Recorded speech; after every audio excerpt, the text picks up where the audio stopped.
Hello and welcome to the Craft Beer Corner. For today's beer review, we're jumping into another beer from Haw River Farmhouse Ales out of Saxapahaw, North Carolina. Today's beer is called the Scribbler Son, and it is a black lager that clocks in at 4.9% ABV. They specify on the can that it is a Bavarian black lager and that they brew it with traditional dark lager, European malts, grains, hops. So I'm expecting this to be very akin to a typical Schwarzbier, very classic kind of noble hop recipes, just a lager that's dark. So I'm expecting this to be very much classic interpretation, their interpretation of a classic Schwarzbier. So call it a Bavarian black lager, a dark lager, a plain black lager, Schwarzbier. Probably all of these classifications are legitimate. But nonetheless, looking at the label art here, we do see some scribbles up top. So the Scribbler Son, apropos. We're going to get this cracked and poured into our nice Pilsner glass today, which does work well for all sorts of lagers, and I expect it's going to work quite well for this black lager. So, there we go. Yeah, it's a very nice looking beer. It is not having a problem forming a head, so I'm trying to be a bit more gentle now. I am not going to get quite this whole beer in this glass.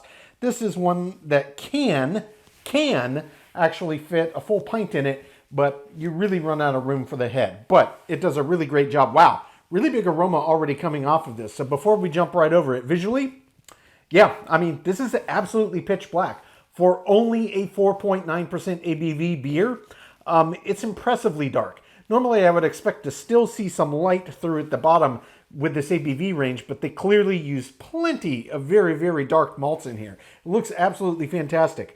Camera, I'm sure, is not picking it up, but we can see it had no trouble forming a head. I can tell you the cling on the back side of the glass is very tiny, tight champagne size type carbonation rushing up. So I don't know how big of a rush we're actually getting in here. If it's going to completely collapse the head, but for right now, it looks fantastic. Right over for a full sniff. Oh yeah. Wow, yeah, that smells amazing. So you can really smell the malt bill on this. It's clearly very, very roasty indeed. You can also pick up some subtle kind of hop aromas coming off of here. There's a little brightness in them and a little bit of earthiness that pairs with it as well. And that actually really smells fantastic in concert with the underlying roasty edge of the malts in this beer. Wow, yeah, that really smells great. This smells like any number of many other craft black lagers, European black lagers, Schwarzbiers, whatever you want to call them. It smells the part and it looks the part. So I'm just going to finish topping that off since that head settled down a bit. Gives us plenty of room. So we're going to jump right in, see what this one's about.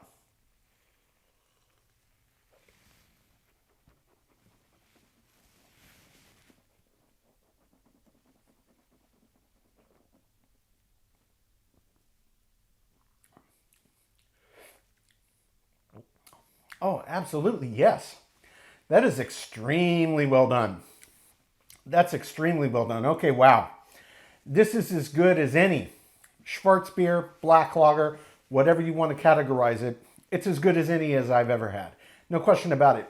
This is a style that it's not impossible to find, but it's not one that you're going to see every day. It would be an exceptional rarity that you would pop into a bar and find a black lager on tap, unless it's a very big bar that really focuses on maybe underrepresented styles. But this is really, really nice. Think about black lagers, and I think this every time that I have them. It kind of combines the best parts of two completely separate sides of the beer world. It's that refreshing quality that lagers are so known for, that crispness, that lightness, but at the same time, it's got the intensity that ales are known for.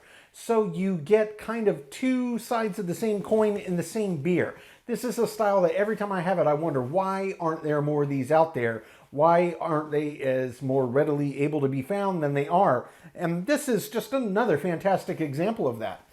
So the first thing I got to say was, yeah, very crisp, but this, like the last few black lagers, Schwarzbiers that I've had as of late, really, really intense flavor coming off of the roasty malts, and it's very deeply roasted. Very, very deeply roasted indeed. This malt bill selection would not be out of place in a big porter or stout. I mean, I don't know the exact ratios of what they chose, but it's absolutely fantastic. Very, very roasty.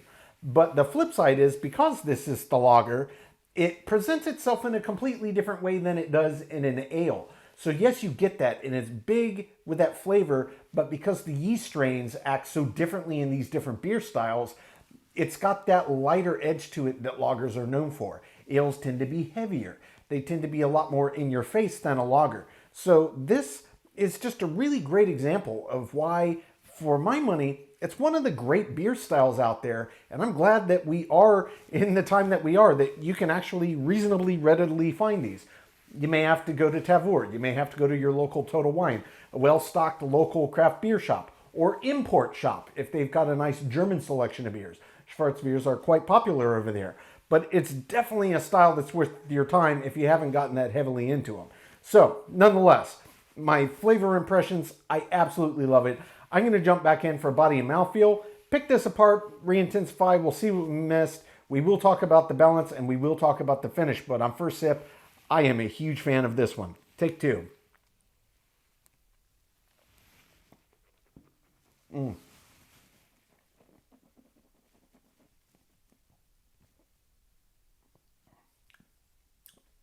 Yeah, 4.9.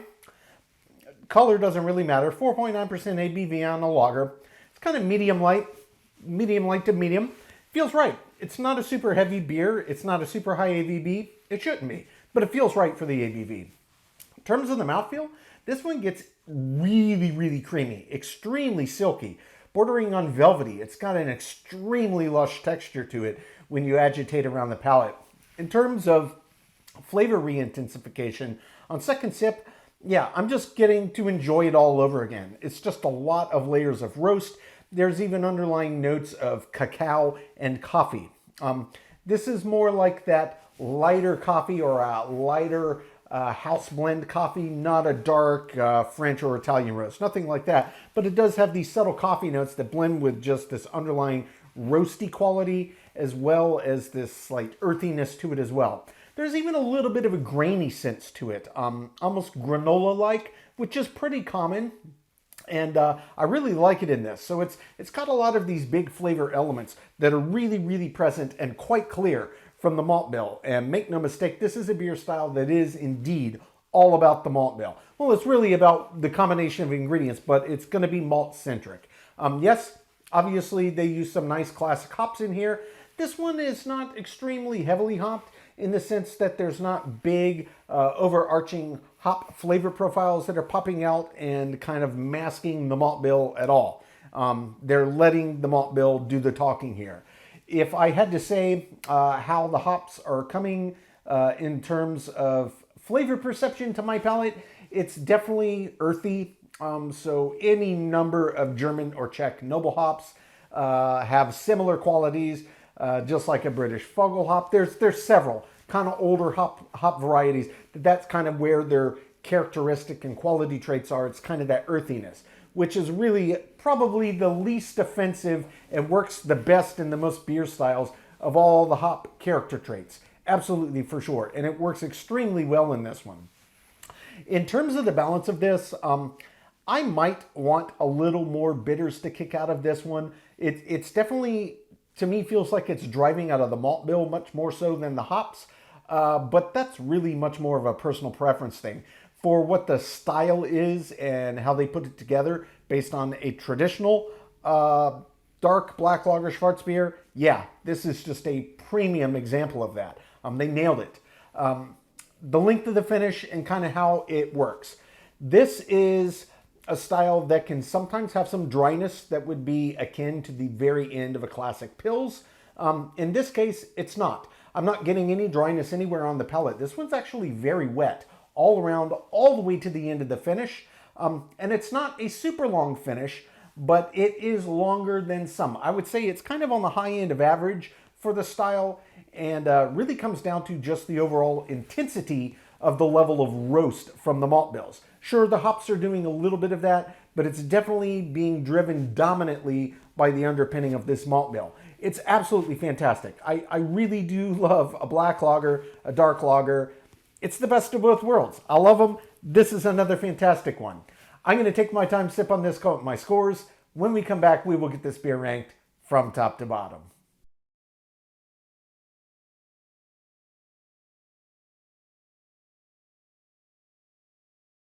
All right, now that we've gotten to enjoy this beer, we're going to get it ranked. This was Haw River Farmhouse Ales, the Scribbler's Son. This was a black lager or Schwarzbier, 4.9% ABV on this one, and Haw River Farmhouse Ales is based in Saxapahaw, North Carolina.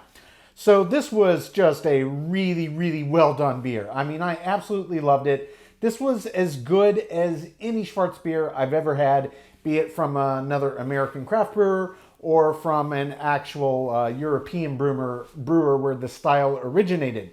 So this one came very close to sweeping it in all categories. There were only two where it did not get a perfect 10 out of 10, so we will jump straight to those two categories. The first of those was in the finish. The finish on this was quite nice, and indeed it was really high end of average, but given the overall intensity of the underlying malt bill, I actually thought that it might drive out a little bit longer. I think the only thing that perhaps could have kind of helped steer it in that direction were if it had just a little bit more of a forward hop presence to it. That's not really prototypical for this style, but considering the intensity of the flavors, I expected a little bit longer finish than I got there. It was high end of average though. The finish gets a 6 out of 10. For the head and retention, this one actually poured quite nice, though it wasn't a super tight, fine, creamy, foamy head. This was actually made up of pretty large kind of bubbles floating on top. And that kind of is what kept it from getting quite as long as I think as it could have. That being said, it was definitely above average and it did stick around longer than I anticipated. So the head and retention I did give a 7 out of 10, which leaves a perfect 10 out of 10 in the remaining 8 categories. That's aroma, taste, body, mouthfeel, appearance, balance, feeling and intangible, and finally example of style. So the total score on Haw River Farmhouse Ales, the Scribbler's Son, is a 93 out of 100. Guys, another great example here, another great beer by Haw River Farmhouse Ales. This is a style I love. It's not a style I drink all that often. It's not impossible to find, but it's not one that is everywhere. And indeed, I'd say you're lucky if you find a Schwarzbier on a tap at a bar you venture into. But I absolutely love it. I stand by, it's one of those styles you get the best of both worlds. You get that refreshing crispness of a lager with the flavor intensity and presence of an ale. It's both sides of the same coin, but from opposite directions, all put together into one. There's nothing to not like, and this was an absolutely world-class example. Folks, that's today's review. As always, I do sincerely appreciate you tuning in today. Please don't forget to like, comment, and subscribe. If you want to stay in the loop when our videos go live, just turn on your notifications, hit that bell icon. It is right next to the subscribe button. Until next time, keep it beer, keep it craft. We'll see you on the next one. Cheers.